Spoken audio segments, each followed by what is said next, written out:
Hello दोस्तों, मैं राजकुमार आप सभी का स्वागत करता हूँ राज ऑलबर्ट स्टडी के यूट्यूब चैनल में। दोस्तों, जैसा कि आप सभी को पता है, प्रश्नावली 6.3 अभी हम क्या पढ़ रहे थे और प्रश्न संख्या 1, 2, 3 हम पूरा कर लिए थे। आज जो देखेंगे आगे सवाल देखेंगे, यानी कि 4 देखेंगे, 5 देखेंगे, जहाँ तक हो पाएगा वहाँ तक देखेंगे। ठीक है, तो दोस्तों वीडियो में पूरा बने रहिए, क्योंकि ये चैप्टर दोस्तों त्रिभुज का चैप्टर है, बहुत ही इंपॉर्टेंट है। आपको कोई भी इतना अच्छा नहीं पढ़ाएगा, यकीन मानिए दोस्तों। अगर इस वीडियो को अगर पूरा देखते हैं या प्रीवियस लेक्चर इसका देखते हैं तो यकीन मानिए दोस्तों आपको पूरा समझ में आएगा, और ऐसा आपको त्रिभुज वाला चैप्टर कोई भी नहीं समझ आ पाएगा, ये मैं गारंटी देता हूँ। ठीक है, और त्रिभुज वाला चैप्टर जल्दी कोई पढ़ाता भी नहीं है मैट्रिक। ठीक है, क्योंकि इसमें जो ये जो सवाल आता है, इस सवाल आता नहीं है, तो लोग क्या करते हैं, मतलब उतना आता नहीं है, 1-2 नंबर का या 7-8 नंबर का आता है। चैप्टर बहुत बड़ा है, ये त्रिभुज का चैप्टर बहुत बड़ा है। 6.1 है, इसमें क्या आता है, प्रमेय पढ़ना पड़ता है, जो कि विद्यार्थी पढ़ना चाहता नहीं है, जो कि पूछा जाता है। और क्या कहते हैं, हमने तो पढ़ा ही नहीं, क्योंकि मैंने वो सभी पढ़ा है। अगर आपने प्रमेय अभी तक नहीं देखा, देखो हमने अभी तक क्या क्या करा है। थेल्स प्रमेय, जो कि काफ़ी इंपॉर्टेंट है, थेल्स प्रमेय का विलोम, वो भी काफ़ी इंपॉर्टेंट है। फिर प्रमेय 6.3, प्रमेय 6.4, प्रमेय 6.5 हमने नहीं बताया है, क्योंकि प्रमेय 6.5 का ज़्यादा यूज है नहीं। जो सवाल बनता है उसी में दोस्तों हम बता देते हैं प्रमेय 6.5 का क्या यूज है, यानी कि होता है भुजा कौन भुजा, ये आपका प्रमेय 6.5 है। बाकी प्रमेय 6.1, प्रमेय 6.2, प्रमेय 6.3, प्रमेय 6.4 ये सब कंप्लीट हो चुका है। तो मैं कहता हूँ जरूर जाके देखिए इसको, वीडियो के डिस्क्रिप्शन में इसका लिंक है या प्लेलिस्ट बना हुआ है, वहाँ जाके देखें, ताकि आपको अच्छे से वो कॉन्फिडेंस हो, यानी कि कॉन्सेप्ट क्लियर हो। बिकॉज जो ये कॉन्सेप्ट है ना, ये इसका त्रिभुज का, वो अगर आप पूरा प्रमेय का कॉन्सेप्ट है, प्रमेय अगर आप जानते हैं ना, तो आसानी से इसको सॉल्व कर सकते हैं। नहीं तो इतना हार्ड लगेगा कि कभी नहीं समझ सकोगे त्रिभुज। ठीक है ना, ये हम कह देते हैं आपको। इसलिए कहते हैं कि पूरा प्रमेय जो बताए हैं पूरा देखो जाके। नहीं समझ आ रहा है कमेंट करो, सर एक बार और बताया जाए, इस प्रमेय को और बताएंगे, लेकिन जाके जरूर देखो। ठीक है, तो चलो यार आज का प्रश्न स्टार्ट करते हैं।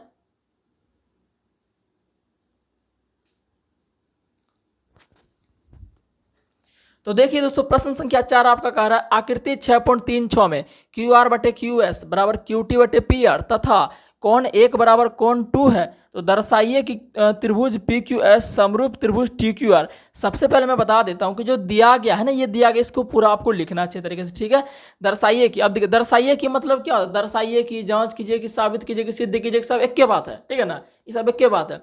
तो त्रिभुज पी क्यू एस, यानी कि इसका मतलब क्या होता है, समरूप। इसको क्या कहते हैं, समरूप। इसलिए कह रहे हैं ना, जो तो नया है उसको तो कुछ पता नहीं है, पता है तो अच्छी बात है, नहीं पता तो जाके जरूर देखें। ठीक है, मैं अभी भी बोल रहा हूँ आप सभी के लिए। और त्रिभुज टी क्यू आर, तो सबसे पहले देख लेते हैं त्रिभुज पी क्यू एस कहाँ है। ये रहा आपका पी क्यू एस। अब इसमें देखना है ना पी क्यू एस कहाँ है, तो देखते हैं भाई, ये रहा पी, ये रहा क्यू, ये रहा एस। अब दिख गया ना आप सभी को। और देखते हैं कि फिर कह रहा है टी क्यू आर। अगर आपको थोड़ा कट रहा होगा वीडियो तो बुक में निकाल के देख लीजिए। ठीक है, T Q R, T Q R यानी टी क्यू आर, ये बड़ा वाला। तो कह रहा है कि इन दोनों को समरूप कीजिए। अब कैसे समरूप करेंगे तो देखना पड़ेगा भाई साहब। चलो देखते हैं यार। सबसे पहले जो दिया गया उसको लिख लेते हैं। तो हमारा जो दिया गया वो दिया गया क्यू आर बटे क्यू एस, क्यू टी बटे क्यू आर। तो लिख लेते हैं यार।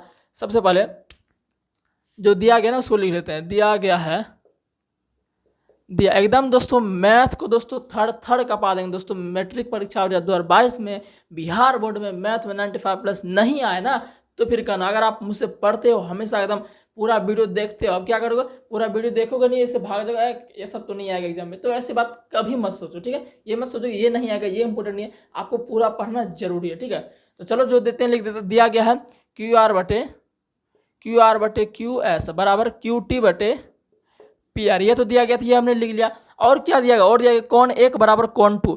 अब देखिए कौन 1 आपका यहाँ दिख रहा है, कौन 1 दिख रहा है ना, ये किसके बराबर, ये कौन 2 के बराबर। ये कौन दिख रहा है आपको। अब जरा दिमाग लगाइए कि आपने नवमा क्लास में पढ़ा होगा, जब नवमा में पढ़ते होंगे, तो पढ़े तो नहीं होंगे हमको पता है, लेकिन सुन लो जब बता रहे हैं तो। कौन 1 मतलब कि जो अगर 2 कोण बराबर है, सुनिएगा ध्यान से, जब 2 कोण बराबर है तो उस दोनों के सामने वाले भुजा होती है वो भी बराबर होती है। कहने का क्या मतलब है, फिगर से समझाइए। चलो समझते हैं। देखिएगा भाई साहब कि ये जो कोण 1 है ना, ये कोण 1 किसके बराबर है, देख लो दिया हुआ है, ये कोण 2 के बराबर है। इतना तो समझ चुके हैं। अब इसके सामने वाली जो भुजा है ना वो भी बराबर होंगे, क्योंकि जब 2 कोण बराबर है तो उनके 2 सामने वाले भुजा भी बराबर होंगे। तो देखो इसके सामने वाले भुजा कौन आ रहा है, पी एस आ रहा है, लेकिन इसको हम नहीं लेंगे। इसके सामने ये भी तो आ रहा है, तो हम लेंगे इसको, लेंगे पी आर को लेंगे। ठीक है, इसके सामने। अब इसके भी सामने देखें, क्योंकि ये और ये बराबर है तो दोनों के सामने देखना है ना, तो इसके सामने देखते हैं। इसके सामने देखो भैया ई आ रहा है, तो हम कह सकते हैं कि जो पी आर है पी क्यू के बराबर है। क्यों नहीं कहेंगे? क्योंकि दो कोण जब बराबर उसके सामने वाला भुजा भी बराबर होंगे। तो चलो लिख लेते हैं भाई साहब, चूंकि कोण एक बराबर कोण दो, इसलिए ये जो पी क्यू भुजा पी आर के बराबर होगा। पी क्यू बराबर पी आर, यहाँ आप लिख भी सकते हैं क्यों हुआ, तो लिख सकते हैं कि जब समान कोणों के समान भुजा, समान कोणों की समान भुजा, ठीक है, इसे आप लिख सकते हैं क्योंकि एग्जामिनर को थोड़ा अच्छा लगे कि हाँ मतलब कि कैसे लिख दिया, उस एग्जामिनर को पता लग जाएगा कि तुम डायरेक्ट लिख दिया, ठीक है ना, तो इतना लिख देना। अब देखो जब पी क्यू बराबर पी आर हो गया तो भाई साहब मेरे को बताइए जो दिया गया है ना, जिसका अब थोड़ा पोस्टमार्टम कर लेते हैं ना, जो दिया गया इसको लिखो अब, क्यू आर बटे क्यू एस बराबर क्यू टी। अब देखो पी आर, तो पी आर के मतलब यहाँ क्या है, पी क्यू है। अब देखो पी आर है कि पी क्यू, दोनों बराबर है ना। बराबर का मतलब क्या होता है, इसके बदले वो लिखो, उसके बदले ये लिखो, बराबर का मतलब यही होता है। तो देखिएगा पी क्यू बराबर पी आर, यानी कि पी आर के बदले ये लिख सकते हैं। तो यहाँ देखिए ये पी आर था ना, पी आर आता ना, पी आर ये आएगा ना, तो पी आर नहीं लिखेंगे। क्यों लिखेंगे, तो पी आर के बदले में पी क्यू लिखेंगे, ठीक है। अब देखिए ये आपका आ चुका।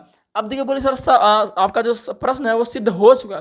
बोले कैसे सिद्ध हो चुका, जरा देख लेते हैं भाई साहब। देखिए क्यू आर बटे क्यू एस क्यू टी बटे पी क्यू। देखिएगा जरा ये जो आप सिद्ध करने के लिए क्या करा, जरा इसको देखिए, जरा सिद्ध करने के लिए करा, जरा मैं लिख देता हूँ, त्रिभुज पी क्यू एस समरूप त्रिभुज टी क्यू आर, ये आपको सिद्ध करने के लिए करा, यानी कि त्रिभुज P Q S T Q R के समरूप है। तो समरूप होने का मतलब क्या होता है, समरूप बहुत तरीका से हो सकता है। दो कोण, दो भुजा बराबर, दो कोण बराबर तो भी समरूप होगा, दो भुजा बराबर है तो भी समरूप होगा, एक कोण बराबर हो जाएगा, ठीक है। तो समरूप होने के इतने शर्तें हैं। तो देखिएगा यहाँ पर बहुत शर्त लग रहा है, बोलिए क्या क्या शर्त लग रहा है, जरा मैं दिखाता हूँ। क्यू आर बराबर क्यू टी के, क्यू एस बराबर पी क्यू, यानी कि ये भुजा ये भुजा ये भुजा ये भुजा, यानी कि दो दो भुजा आपस में क्या है, बराबर है। दो दो भुजा बराबर है, लेकिन एक कोण भी बराबर है। बताइए सर कौन सा कोण बराबर है। ये देखिए जो एक जो ये दिख रहा है आपको, ये कोण एक जो दिख रहा है, ये तो दोनों में आ रहा है। एक आ रहा है टी क्यू आर और पी क्यू एस, ये तो दोनों में आ रहा है ना। तो हम कह सकेंगे कि कोण एक जो है कॉमन एंगल है, कॉमन एंगल है ना, जिसको उभयनिष्ठ बोलते हैं। तो हम लिखेंगे चूंकि कोण एक बराबर कोण एक, यहाँ लिख देना हिंदी में उभयनिष्ठ, ठीक है। इंग्लिश में लिखना हो तो कॉमन एंगल, उभयनिष्ठ कोण, उभयनिष्ठ कोण ऐसे लिख सकते, क्योंकि कोण है देखो दोनों बना रहा है, त्रिभुज पी क्यू एस इसमें भी आ गया और त्रिभुज टी क्यू आर इसमें भी आ गया। तो कह सकते हैं कोण एक बराबर क्या, कोण एक, ये दोनों क्या उभयनिष्ठ कोण है, ठीक है। तो अब ध्यान दीजिएगा कि दो भुजा पहले से बराबर हो चुका है, कोण एक कोण भी बराबर हो चुका है। तो कहेंगे भुजा कोण भुजा समरूपता से ये दोनों समरूप हैं। तो लिखेंगे भाई साहब कि त्रिभुज कौन है, कौन आता है, यानी इसलिए त्रिभुज पी क्यू एस समरूप त्रिभुज टी क्यू आर, समरूप त्रिभुज टी क्यू आर। यहाँ लिख दीजिएगा दर्शाने के लिए, क्या लिखेगा, एस ए एस समरूपता कसौटी से, यानी कसौटी से लिख दीजिएगा। एस मतलब साइड मतलब भुजा, ए मतलब एंगल मतलब कोण, साइड में भुजा, यानी कि भुजा कोण भुजा समरूपता से कह सकते हैं कि ये जो है त्रिभुज पी क्यू एस समरूप है त्रिभुज टी क्यू आर के, ठीक है। आई होप गाइज ये सवाल आपको काफ़ी समझ में आया होगा। अब देखते हैं सवाल नंबर नेक्स्ट की ओर, अभी बने रहिए, जब तक मैं थर थर कांपेगा नहीं तब तक छोड़ेंगे नहीं, ठीक है। चल देखते हैं सवाल नंबर 5, देख लेते हैं 5वां सवाल क्या कहता है। एकदम लड्डू सवाल है, 2 मिनट में से खा जाओ, 2 मिनट क्या 30 सेकंड में खा जाओ। देखते हैं कैसे 30 सेकंड में सवाल को खाते हैं। देखिए भैया कह रहा है त्रिभुज पी क्यू आर, तो सबसे पहले त्रिभुज हमने बना दिया है ज़्यादा समय बचत के लिए, क्योंकि समय बचत हमें बहुत ही जरूरी है, ठीक है। इसलिए त्रिभुज हमने बना दिया। त्रिभुज बनाना कोई ज़्यादा बड़ी बात नहीं है, ठीक है। इसका नामकरण कर देते हैं त्रिभुज पी क्यू आर का है, तो पी क्यू आर दे देते हैं भाई, ठीक है। पी क्यू आर कह रहा है तो पी क्यू आर दे देते हैं, पी क्यू आर ले भैया पी क्यू आर दे दिए, ठीक है। चलो भाई और क्या कह रहा है, पी आर, अब पी आर कहाँ है रे, पी आर तो यहाँ है। कह रहा है पी आर और क्यू आर पर, देखिए पी आर और क्यू आर पॉइंट को समझिए, ठीक है। थर थर का पाना है ना, तो पॉइंट को समझिए। पी और क्यू आर पर क्रमशः बिंदु एस, मतलब पी आर पर आया एस, पहले के लिए एस आया, तो पी आर तो भैया एक कोई बिंदु यहाँ देन दो, एस देन दो, हो गया काम। और कह रहा है क्यू आर पर बिंदु टी, देखिए कह रहा है ना पी आर क्यू आर पर क्रमशः बिंदु एस और टी, मतलब पी आर के लिए एस जाएगा और क्यू आर के लिए टी जाएगा, ठीक है ना। तो क्यू आर कहाँ है, तो क्यू आर ये ना, टी देन दो रे। चलो भैया अब क्या कह रहा है, देखते जरा। कोण P बराबर, कोण P यही है ना, तो कोण P को पकड़ो, इसको पकड़ लिए, बराबर कोण RTS। देखो आर टी एस मतलब टी आया और एस आया, तो देखो इसका मतलब है कि कोई त्रिभुज बनेगा तभी ना एंगल उंगल बराबर हुआ। तो एक काम करो ना, इस जो बिंदा खींचे इस बिंदा को मिलान दो रे। चलो इसको मिला दिए, ठीक है। अब देखो भैया कमाल हो जाएगा। तो क्या हुआ, कौन पी बराबर, बताइए कौन पी किसके है, कौन आर टी एस के। अच्छा मुझे एक बात बताओ कि कौन आर टी एस का इसका मतलब आप क्या समझते हो, ठीक है। इसका मतलब क्या समझते हो, ये कौन के रूप में दिया गया। अब तो लगेगा सर आर टी एस तो कोई एक त्रिभुज होता है, तीन नाम हुआ, तीन त्रिभुज होगा, लेकिन ये आर टी एस कौन दिया गया है, तो कौन सा कौन होगा। तो ये जो टी जो बीच वाला दिख रहा है ना, यही कौन होगा, मतलब ये कौन पी है, ये कौन टी के बराबर। तो कौन टी कहाँ है, तो कौन टी भैया ये रहा आपका। तो लिखेंगे ना कौन पी बराबर कौन टी, तो लिखेंगे ना, चूंकि कौन पी बराबर क्या लिखेंगे, कौन आर टी एस। अगर आर टी एस नहीं लिखना चाहते तो ये टी भी लिख सकते हैं, क्यों भाई, जो बीच वाला है वही हमें मानना पड़ता है कि वही एक कौन है। ये आर एस तो हम जो त्रिभुज का था उसको लिख दिया, और क्या लगता है इसमें, कोई फर्क नहीं पड़ता है इसमें, ठीक है ना। तो इतना लिख दिए। और फिर क्या, दर्शाइए कि त्रिभुज आर पी क्यू समरूप है त्रिभुज आर टी एस के। जरा देखो तो आर पी क्यू किधर है, ये रहा आर पी क्यू, ठीक है। फिर कह रहा समरूप त्रिभुज आर टी एस कहाँ है, तो ये रहा आर, ये रहा टी, ये रहा सी। मतलब कि कह रहा त्रिभुज पी क्यू आर समरूप दिखाइए त्रिभुज आर टी एस के। तो चलो भाई आसानी से दिखा देते, कैसे दिखाएंगे। देखो भाई एक कोण तो पहले ही बराबर हो चुका है, कोण पी कोण टी पहले बराबर हो चुका है। अब देखिए एक समरूपता का एक और नियम होता है कि मैंने बताया था भुजा भुजा भुजा समरूपता से, भुजा समरूपता से, कोण कोण कोण समरूपता से। तो हमको लगता है कौन कौन वाला ही लगेगा, ठीक है। तो चलो देखते हैं कौन सा लगता है, कौन कौन लगता है और कुछ और लगता है, ठीक है। तो देखिएगा एक कोण तो पहले बराबर हो चुका है, तो देखिएगा जो ये आर दिख रहा है आपको ना, ये आर जो दिख रहा है ये दोनों में दिख रहा है। ये देखिए त्रिभुज पी क्यू आर, इसमें भी आ गया आर। अब छोटका वाला हम देखते हैं त्रिभुज आर टी एस, तो इसमें भी आ गया। यानी कि आर क्या है, आर तो कॉमन कौन है, यानी कि दोनों में आ रहा है, तो दोनों में इसका मतलब क्या है, बराबर है। तो लिखेंगे भाई कौन आर बराबर कौन आर, कौन आर बराबर कौन आर। कैसे हो गया, ये तो उभयनिष्ठ कौन हो गया। क्या हो गया, उभयनिष्ठ का मतलब क्या होता है, उभयनिष्ठ का मतलब होता है कि एक के चीज दो चीज में वो एक ही चीज होना, दो चीज में एक ही चीज होना। देखो भाई पी क्यू आर में भी आर आया और आर टी एस में भी आर आया, तो कहते हैं एक कॉमन एंगल है। क्या है, कॉमन एंगल, यानी कि हिंदी में बोलते हैं उभयनिष्ठ कोण। तो देखो भाई दो कोण बराबर हो गया, एक तो ये और ये बराबर हो गया, और ये तो दोनों बराबर है। जब दो कोण बराबर हो जाए तो तीसरा कोण जो होता है वो खुद ही बराबर हो जाता है, क्योंकि त्रिभुज के तीनों कोणों का योग होता है 180 डिग्री, ठीक है ना। तो जब दो को बराबर होगा तीसरा खुद ही बराबर हो जाएगा। तो देखिए दो कोण बराबर हो गया, तो लिखेंगे अतः त्रिभुज आर पी क्यू, यानी कि आर पी क्यू समरूप है त्रिभुज आर टी एस के। कैसे समरूप है, दो कोण बराबर, तो कहेंगे ए समरूपता से। अब इसका मतलब क्या हुआ, ए का मतलब कसौटी से लिख दिया, ए का मतलब एंगल, ए का मतलब एंगल, यानी कि कौन कौन, ऐसे हिंदी में लिख सकते हैं। अगर ये भी लिखेंगे कोई दिक्कत नहीं है, तो कौन कौन समरूपता से इसे लिख सकता है, ठीक है। तो 5 नंबर सवाल था ना, हल हुआ, कुछ भी नहीं था इसमें, कुछ दम ही नहीं था। सवाल नंबर 6 की ओर देख लेते हैं। तो चलिए देख लेते हैं सवाल नंबर 6। सवाल नंबर 6 क्या कहता है उसको आसानी से बिल्कुल करेंगे, ठीक है। बने रहिए अभी हमारे साथ, ठीक है। अभी और सवाल देखेंगे, बने रहिए अभी सर। देखिए सवाल नंबर 6 आपका कह रहा है आकृति 6.37। तो ये आकृति आपका बुक में दिया गया है, वो जो हमने बना दिया है, ठीक है। ये सब कोई बड़ी बात नहीं, आप भी बना सकते हैं। त्रिभुज ए बी ई, तो त्रिभुज ए बी ई ये आपको दिख रहा है, इसका मतलब होता है सर्वंगसम। इसका मतलब क्या होता है, पूरे का मतलब होता है सर्वंगसम। त्रिभुज ए बी ई सर्वंगसम त्रिभुज ए सी डी, ए सी डी ये रहा। तो दर्शाइए कि त्रिभुज ए डी ई समरूप त्रिभुज ए बी सी है। मतलब कि आपका जो दो त्रिभुज सर्वंगसम दिया गया है, आपको प्रूव करने का रहा त्रिभुज ए डी ई समरूप त्रिभुज ए बी सी, ये आपको प्रूव करने का रहा। सबसे पहले जो दिया गया उसको हमेशा लिखेंगे, तो चलो लिखते हैं भाई साहब। त्रिभुज ए बी ई, तो लिखते हैं त्रिभुज ए बी, या लिख देना दिया गया है, आप सब लिख देना, ठीक है। त्रिभुज ए बी ई सर्वांगसम, सर्वांगसम ये रहा सर्वांगसम, किसके सर्वांगसम है, त्रिभुज ए सी डी के। अब सबसे बड़ी जो बात आती है कि सर्वांगसम का मतलब होता है उनकी संगत भुजाएं बराबर दोनों त्रिभुज की, और उनके कोण बराबर होते हैं। बस ये दोनों आपको कंडीशन याद रखनी है, फिर तो सवाल चुटकियों में बन जाएगा भाई साहब। चलो देखो कैसे बनता है। तो त्रिभुज ए बी ई सर्वांगसम त्रिभुज ए सी डी, इसका मतलब है कि संगत भुजाएं क्या होगी, बराबर होगी। अब किसकी संगत भुजाएं बराबर होंगी, इन दोनों त्रिभुजों की होगी। और किसकी होगी यार, ये दोनों त्रिभुज तो सर्वांगसम है। तो चलो लिखते हैं त्रिभुज ए बी, तो क्या हो जाएगा त्रिभुज ए बी यानी कि त्रिभुज ए बी ई, और त्रिभुज ए सी डी यानी कि ए सी डी, ये हो जाएगा। तो चलो लिखेंगे, तो क्या होंगे, संगत भुजा बराबर होंगे, यानी कि इसकी बड़ी वाली भुजा ए बी किसके बराबर हो जाएगा, इसकी बड़ी वाली भुजा, इसकी बड़ी वाली भुजा कहाँ है, देखो ए सी डी की बड़ी वाली भुजा क्या है, बड़ी वाली भुजा यही तो होगी ए सी, तो ए सी हो गया। इसको समीकरण जरा फर्स्ट मान लो, आगे काम आएगा, ठीक है। अब देखो फिर इसकी छोटी वाली भुजा लेंगे और इसकी भी छोटी वाली भुजा लेंगे। अब त्रिभुज ए बी ई की बताओ छोटी वाली भुजा कहाँ है, ए ई है, और इसकी त्रिभुज ए सी डी की छोटी वाली भुजा क्या है, ये आपका ए डी है, तो लेंगे ए डी बराबर इसकी छोटी वाली भुजा क्या है, ए ई, तो ए ई हो गया समीकरण सेकंड। इतना बात समझ में आ गया, चलो आ गया। अब क्या करेंगे ना, इसको भाग देंगे, तो लिखेंगे समीकरण फर्स्ट सेकंड को भाग देने पर, समीकरण फर्स्ट एवं सेकंड को भाग देने पर, तो फर्स्ट यानी कि ए बी बटे ए डी बराबर ए सी बटे ए, इतना हो गया। अब जरा देखिए ए बी बटे ए डी यानी कि ये पूरा ए बी और बटे ए डी यानी कि ए इतना ए डी, ए सी ये पूरा ए सी है इतना ए, मतलब हमें प्रूव करने क्या कह रहा है, त्रिभुज ए डी ई यानी कि त्रिभुज ए डी ई छोटका वाला, ये छोटका वाला समरूप त्रिभुज ए बी सी यानी कि पूरा बड़का वाला छोटका समरूप बड़का में करना है, ठीक है।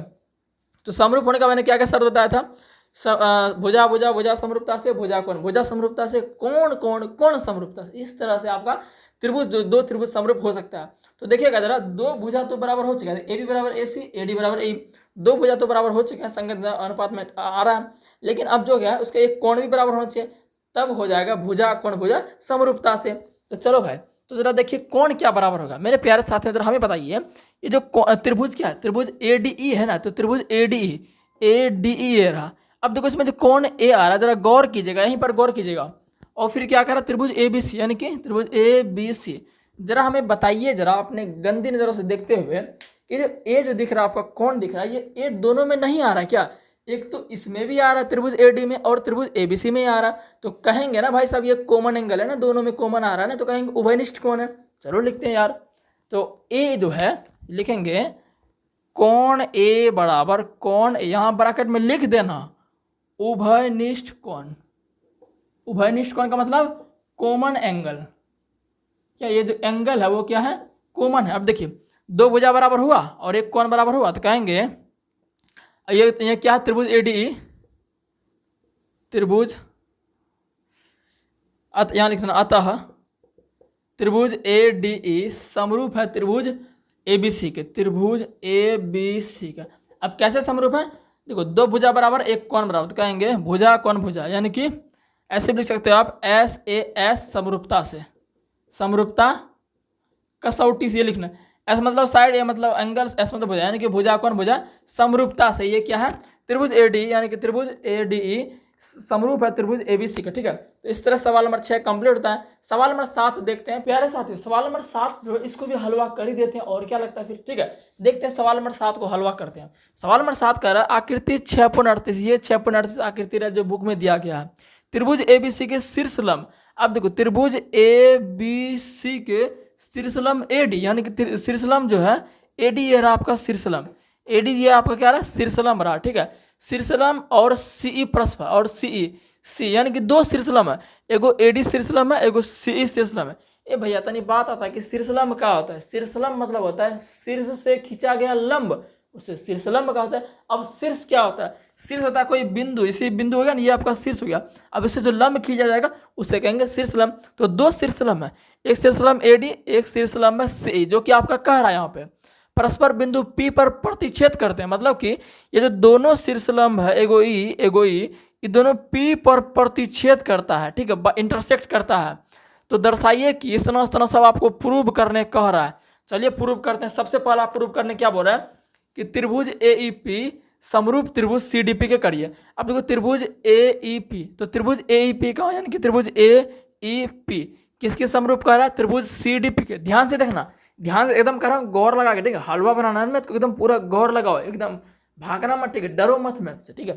तो कह रहा है त्रिभुज AEP, त्रिभुज AEP और CDP, और CDP का आपका CDP है रहा, ठीक है। तो समरूप, अब समरूप होने के लिए क्या क्या शर्त है, मैं बार बार बोलता हूँ, समरूप होने की शर्त लिख लो, भुजा कोण भुजा समरूपता से, भुजा कोण भुजा समरूपता से, भुजा समरूपता से, कोण समरूपता से, ठीक है, ये सब होगा। तो कोई अगर फॉलो हो गया तो कहेंगे समरूप है।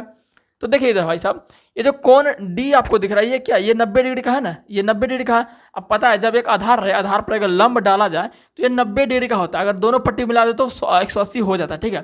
तो देखिएगा ये क्या आपका 90 डिग्री, इसका मतलब होता है समकोण, मतलब 90 डिग्री। तो ये इधर देखिएगा कोण डी जो है ये कोण ई के बराबर नहीं है क्या, कोण ई के बराबर, कोण ई भी तो 90 डिग्री है। देखिए ये भी एक रेखा, और ये भी जो ई जो रेखा खड़ा है तो ये भी 90 डिग्री पर खड़ा है, 90 डिग्री पर स्ट्रेट लाइन इधर ऊपर खड़ा है ना। तो कहेंगे कोण डी बराबर कोण पी है, ठीक है। इतना समझ गया मैं आपको, ये समझ गया, कोण डी बराबर कोण पी लिखेंगे, कोण डी बराबर कोण ई, इतना हो गया। अब जरा ध्यान लगाइए जरा, कोण डी बराबर कोण ई हो गया। अब जरा देखिए हमें प्रूव करना क्या है, ए ई पी, यानी कि ए ई पी और करना सी डी पी। तो कोण डी आपका कोण ई हो गया। अब जरा ध्यान लगाइए, जो पी दिख रहा है ना आपको, ये देखो ये कोण और ये कोण बराबर होते हैं। अब बोले सर ये क्या हो गया, ये तो हमें समझ नहीं आया। इसको कहते हैं वर्टिकली अपोजिट एंगल, यानी कि शीर्षाभिमुख कोण। शीर्षाभिमुख कोण का मतलब होता है अगर दो रेखाएं आपस में प्रतिच्छेद कर रहे हैं किसी बिंदु पर, तो जो कोण आपस में बनेगा ना, ये और ये कोण क्या होते हैं, बराबर होते हैं, इसे बोलते हैं शीर्षाभिमुख कोण। तो देखो उसी तरह कुछ हो रहा है यहाँ पर, क्या ऐसे ऐसे कट रहा है, ऐसे कैसे कट रहा है, तो ये कोण और ये कोण क्या होंगे, बराबर होंगे, यानी कि शीर्षाभिमुख कोण। तो कह सकते हैं ना ए ई पी, यानी पी है ना, तो क्या है ना ए ई पी, हाँ ये पी और सी डी पी, तो पी पी ये दोनों क्या आपस में, ये दोनों बराबर है, तो पी एंगल कह सकते हैं दोनों में क्या उभयनिष्ठ है, पी एंगल क्या दोनों में उभयनिष्ठ है, तो पी बराबर क्या कोण पी होगा। तो ये दो कोण बराबर हो गया ना, तो दो कोण जब बराबर हो गया तो कहेंगे कि ए समरूपता, यानी कि भुजा कोण समरूपता से, तो कहेंगे कोण समरूपता से त्रिभुज एबीडी सॉरी ए ई पी है ना, अरे यार मुझसे मिस्टेक होता है, ए ई पी समरूप त्रिभुज सी डी पी। कैसे हो गया, दो कोण बराबर हो गया। जब दो कोण बराबर हो गया तीसरा कोण ऑटोमेटिक बराबर हो जाएगा, उसको बराबर करना भी नहीं है, ठीक है ना। तो पहला क्वेश्चन आपका सही हो गया, ठीक है। और उसी तरह देखते हैं हम दूसरा क्वेश्चन। दूसरा क्या है, जरा इसको मिटा लेते हैं एक बार, ठीक है, इसको जरा मिटा लेते हैं एक बार। मिटा रहा त्रिभुज एबीडी समरूप त्रिभुज सीबी एबीडी। अब देखिए बात आए एबीडी का, जरा एक काम करते हैं इसको भी मिटा लेते हैं ना, अच्छा नहीं लग रहा है ये सब, ठीक है, इसको भी मिटा लेते हैं, ठीक है, अच्छा नहीं लग रहा है सब। चलो त्रिभुज एबीडी, अब त्रिभुज एबीडी का है ए बी डी, यानी कि ये ए बी डी समरूप किसके कह रहा, त्रिभुज सी बी ई के। तो सी बी ई कहाँ है, ये रहा सी, ये रहा बी और ये रहा ई, ठीक है ना। तो ये कह रहा, अब जरा दिमाग लगाए, त्रिभुज ए बी डी और त्रिभुज सी बी। सबसे पहले देखिए जो ये बी कोण दिख रहा है आपको ना, ये बी कोण दोनों में आ रहा है, यानी कि एक कॉमन है, उभयनिष्ठ है, दोनों में आ रहा है। देखिए त्रिभुज ए बी डी और त्रिभुज सी कहाँ गया, सी बी, तो बी दोनों में आ गया ना, तो बी क्या हो गया, कॉमन हो गया, यानी कि एक कोण तो कॉमन हो गया। तो कहेंगे कोण बी बराबर कोण बी, ऊपर में लिख दीजिएगा और नीचे में उभयनिष्ठ कोण। और देखिए, और जो ई जो है, ये ई भी बराबर होगा किसके, कोण डी के। क्या है, त्रिभुज ए बी डी, यानी कि ये रहा, एक मिनट, ए बी डी और सी डी पी, अरे यार गड़बड़ हो गया लगता है, सी बी ई है ना, सी बी है, हम कन्फ्यूज हम भी हो जाते हैं इतने सवाल बताने में, ठीक है। सी बी यानी कि सी बी ई। अब क्या होगा यहाँ पर भाई, देखो गुजरा, यहाँ पर जो होगा एक कोण और बराबर, बोलो क्या बराबर है, ये कोण डी दिख रहा है, जैसे हमने इसमें किया था ना वैसे होगा। ये कोण डी देखो, इसमें भी कोण है ना, ए बी डी और सी बी, यानी कि जो कोण डी है ये भी क्या 90 डिग्री है और ई भी क्या 90 डिग्री है। देखो इसका कोण एक बराबर होगा और इसका एक कोण बराबर होगा, ए डी बी, इसका सी बी ई, यानी कि देखो कोण ई कोण डी बराबर हो गया, कोण ई बराबर कोण डी हो गया ना, ये भी 90 ये भी 90, तो कहेंगे ये भी क्या, मतलब ये तो बराबर हो गया ना, तो दो कोण बराबर हो गए। फिर कहेंगे भाई कोण समरूपता से त्रिभुज एबीडी समरूप त्रिभुज सीबी। इस तरह से ये दूसरा सवाल कंप्लीट हो गया। तीसरा देखते हैं, तीसरा क्या है, त्रिभुज एईपी, त्रिभुज एईपी वही बात हो गया। फिर त्रिभुज एईपी का छोटका वाला समरूप त्रिभुज एडीबी। देखो एईपी किसके कह रहा है, एडीबी के, तो एडीबी फिर वही बात भाई, ये तो कौन और ये 90 वाला कौन, तो ये तो कौन समान हो गया, तो पहले ही लिख देते हैं। ये तीसरा के लिए बता रहे हैं, ठीक है, तीसरा के लिए बता रहे हैं हम। एक काम कर थोड़ा इसको मिटा देते हैं, ठीक है। देखिएगा जरा, तीसरा है ना एईपी, यानी कि एईपी और एडीबी, ठीक है। देखिएगा एईपी में देखिए डी और ई क्या है, समान है, डी है, तो लिखेंगे कौन डी बराबर कौन ई, ठीक है, कौन डी बराबर कौन ई बराबर हो गया। जैसे डी बराबर ई हो गया, उसी तरह देखिए ए दोनों में ए आ रहा है, यानी कि कौन ए और मतलब कौन ए डी बी और ए ई पी, ए तो दोनों में आ रहा है ना, तो लिखेंगे कौन ए बराबर कौन ए। ये क्या है, उभयनिष्ठ कौन है। क्या है, उभयनिष्ठ कौन। देखिएगा इधर एक बार और समझाता हूँ मैं, ध्यान से समझिएगा।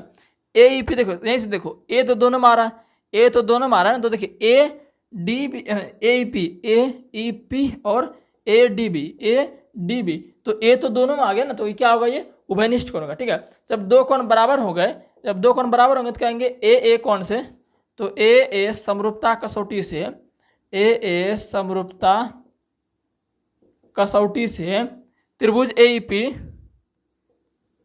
पी समरूप त्रिभुज ए डी बी। ठीक है, ये सब लिख लेना। ठीक है, इस सब में कोई दम नहीं है सब सवाल में। लास्ट सवाल देखते हैं इसका, त्रिभुज पी डी सी, तो पी कहाँ है, पी तो ये है पी और डी, यानी कि पी डी सी, ये रहा पी डी सी, त्रिभुज बी ई सी, त्रिभुज कहाँ गया, बी ई सी समरूप कीजिए। ठीक है, तो जरा देखिएगा इसमें जो आपका कुछ दिख रहा है पी डी सी और बी ई सी, कुछ दिख रहा है सी सी, तो सी सी तो दोनों में आ गया, यहीं से दिमाग लगाइए, सी सी तो दोनों में आ गया, पी डी सी और बी ई सी, सी सी तो दोनों में आ गया, तो लिखेंगे कौन सी बराबर कौन सी, ये तो उभयनिष्ठ कौन हो गया भाई, ये तो उभयनिष्ठ कौन हो गया, उभयनिष्ठ कौन हो गया। ठीक है, उसी तरह क्या होगा, ये जो कौन डी दिख रहा है, कौन डी कौन ई के बराबर होगा, क्योंकि कौन डी क्या है 90 डिग्री है और कौन ई भी क्या है समकोण है, तो क्या होगा कौन डी बराबर कौन ई, तो कौन डी बराबर कौन ई, तो ये क्या होंगे समकोण हो जाएंगे। ठीक है, समकोण लिख दीजिएगा, नहीं तो कोई दिक्कत नहीं। देखिए दो कौन बराबर हो गया ना, जब दो कौन बराबर हो गया यानी कि एक कौन डी कौन ई बराबर हुआ और एक सी तो दोनों में कॉमन है ही, तो कह देंगे ए समरूपता कसौटी से, ए समरूपता कसौटी से त्रिभुज पीडीसी समरूप त्रिभुज बीईसी। ठीक है, इस तरह से आपका सवाल नंबर 7 भी क्या होता है, कंप्लीट होता है। ठीक है, अभी बस लास्ट सवाल देख लेते हैं, सवाल नंबर 8, उसके बाद फिर वीडियो को एंड करें। ठीक है, तो चलिए लास्ट सवाल देख लेते हैं, सवाल नंबर 8, फिर वीडियो को एंड करें। ठीक है, बहुत ही हल्का सवाल है, देख लेते हैं, आसान प्रश्न में आसान भाषा में कर लेंगे। ठीक है, सवाल नंबर कह रहा है आपका, सवाल कह रहा है समांतर चतुर्भुज ABCD। तो देखिए सबसे पहले हमने एक समांतर चतुर्भुज बना दिया, जो कह रहा था ज़्यादा झमेला के नहीं है, तो इसका नामकरण भी कह रहा है ABCD, तो ABCD हमने रख दिया। ठीक है, आप इसको कैसे भी ले सकते हो। ABCD की बढ़ाई गई भुजा AD, अब मतलब बढ़ाई गई भुजा AD मतलब AD भुजा, इसको बढ़ाया गया है, भुजा AD पर स्थित एक बिंदु A है, मतलब इसको E बिंदु तक बढ़ाया गया, इसको जो है इसको E बिंदु तक बढ़ाया, थोड़ा टेढ़ा हो गया तो कोई दिक्कत नहीं। अरे यार रुको भाई साहब, हाँ इसको E बिंदु तक बढ़ाया गया। ठीक है, फिर कह रहा है कि हाँ ये बिंदु एक बिंदु है तथा BE भुजा पर, BE भुजा, अब देखो BE यानी कि इसको मिलाना पड़ेगा, चलो इसको मिला देते हैं, ये हम इसको मिला दिए। ठीक है, BE भुजा CD को, मतलब कि CD को F पर प्रतिच्छेद करती है, मतलब कि ये जो CD भुजा को ये BE जो यहाँ पर काटा है, ये जो काटा यहाँ पर ये F पर काटा है, ये बोल रहा है। तो दर्शाइए कि त्रिभुज ABE समरूप त्रिभुज CEB यानी कि CFB, AB यानी कि ABE समरूप CFB यानी कि CFB। ठीक है ना, तो देख लेते हैं। तो सबसे पहले एक चीज़ आपको दिख रहा होगा, बोलिए क्या दिख रहा होगा, इसमें आपको कोई चीज़ समांतर दिख रहा है। अब देखिए समांतर चतुर्भुज का बात करें तो समांतर तो आइबे करेगा, तो समांतर देखिए ये DA समांतर CA भी दिख रहा। अब देखिए D को आप EB तक ले जाइए, क्योंकि E का इसमें बात कहा गया, तो E का अगर E यहाँ पर नहीं था तो फिर तो ये AD समांतर लेते। ठीक है, तो AE यानी कि ये पूरा भुजा AE, तो लेंगे दिया गया है कोमा, देखिए AE समांतर किसके, देखिए ये समांतर होगा इसके यानी कि BC के, BC इतना। ठीक है, AE समांतर BC। अब जरा ध्यान दीजिएगा, एक और बात इसमें है कि देखिएगा जब दो समांतर रेखा होता है, दो समांतर रेखा, जब इसको तिर्यक रेखा से काटे तो क्या होता है, ये एकांतर कोण जो होते हैं, ये एकांतर कोण दोस्तों क्या होते हैं, ये एकांतर कोण बराबर होते हैं। तो कुछ इसी तरह यहाँ पर हुआ है, तो ये जो एकांतर कोण जो दोस्तों होंगे, ये एकांतर कोण, इसका एकांतर कोण यहाँ होगा, यानी कि कोण E बराबर कोण B होंगे। तो इसको चलो लिख देते हैं, तो कोण E बराबर कोण B होंगे। अब यहाँ लिख दीजिएगा एकांतर कोण से, कैसे एकांतर कोण, क्यों एकांतर कोण क्या होता है, बराबर होता है, इसको अल्टरनेट एंगल कहते हैं। ठीक है, ये बराबर हो गया। और जरा देखिए इसमें क्या होगा, जो एक समांतर, ये क्या है पूरा समांतर चतुर्भुज में। अब समांतर चतुर्भुज का अगर आप समांतर चतुर्भुज के बारे में जानते हैं, तो समांतर चतुर्भुज का जो आमने सामने का कोण होता है ना, कोण बराबर होता है, मतलब कि इसका जो सामने वाला कोण क्या होगा, इसका सामने वाला कोण ये होगा, इसका सामने वाला कौन ये होगा, ठीक है। तो क्या होगा, सामने वाला कौन बराबर होगा, ये तो भाई इसके बराबर हो चुका है, तो ये कौन ए इसके बराबर हो जाएगा। तो कहेंगे कौन ए बराबर कौन सी, ये क्या आ जाएगा, लिख दीजिएगा आमने सामने की भुजा बराबर होती है। आमने सामने का कौन, आमने सामने का कौन बराबर होता है, ठीक है। इतना लिख दीजिएगा, आमने सामने कौन बराबर होता है। अब देखिए काम तो भाई बन ही गया, समरूप तो हो ही गया। बोले कैसे, ये कौन ये बराबर हो गया, ये कौन, यानी कि ये कौन बराबर हो गया और ये कौन बराबर हो गया। अब तीसरा बचा, तीसरा तो भाई खुद ही बराबर हो जाएगा, ठीक है। तीसरा हमें बराबर करने की जरूरत नहीं है। तो कहेंगे त्रिभुज, अतः त्रिभुज ए बी ई समरूप त्रिभुज सी एफ बी। कैसे बोलेगा, ए समरूपता कसौटी से, ठीक है। ए समरूपता कसौटी से, तो ये आपका क्या हो गया, प्रूफ हो गया। क्योंकि दो कोण जब बराबर हो गए, ए मतलब कौन जब दो कोण बराबर हो गए, तीसरा कोण खुद ही बराबर हो जाएगा, ठीक है। तो गाइस इस तरह से हमने प्रश्नावली 6.3 का कितना प्रश्न करा, 4, 5, 6, 7, 8 करीब हमने 5 प्रश्न दोस्तों आज देखे, जो कि काफी दोस्तों इंपोर्टेंट प्रश्न, आपको जानना बहुत ही जरूरी है। अगर दोस्तों जरा सा भी वीडियो पसंद आया तो शेयर जरूर करना अपने दोस्तों के पास, और लाइक जरूर करना, और चैनल को सब्सक्राइब करना मत जाना, ठीक है। तो चलिए दोस्तों मिलते हैं अगली वीडियो में।